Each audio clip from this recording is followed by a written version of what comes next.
બોટાદ નગરપાલિકાની મધ્યસ્થ ચૂંટણીમાં ભાજપે ચૂંટણી પ્રચારના શ્રી ગણેશ કર્યા છે। રાજ્યના કેબિનેટ મંત્રી ભાનુબેન બાબરિયા અને ભાજપના આગેવાનો દ્વારા ડોર ટુ ડોર પ્રચાર કરવામાં આવી રહ્યો છે। ત્યારે વોર્ડ નંબર 8માં ભાજપે ઢોલ નગારા સાથે વાજતે ગાજતે ચૂંટણી પ્રચાર શરૂ કર્યો છે। મોટી સંખ્યામાં ભાજપના કાર્યકરો ચૂંટણી પ્રચારમાં જોડાયા હતા। નગરપાલિકાની 44 બેઠકોમાંથી 10 બેઠકો પર ભાજપના ઉમેદવારો બિનહરીફ થયા છે। નગરપાલિકાની 34 બેઠકો માટે 69 ઉમેદવારો હવે મેદાનમાં છે। પ્રભારી મંત્રી શ્રી ભાનુબેન દ્વારા આજે ભારતીય જનતા પાર્ટીના વોર્ડ નંબરના 8ના જે ઉમેદવારો છે અમારા નટુભાઈ પરમાર, ઈલાબેન,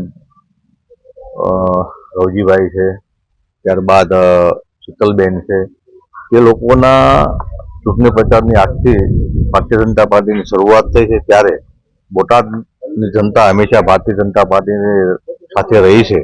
ત્યારે ખૂબ આજે કાર્યકર્તા આનંદની અંદર ચૂંટણી પ્રચાર કરવાનું શરૂઆત કરી દીધી।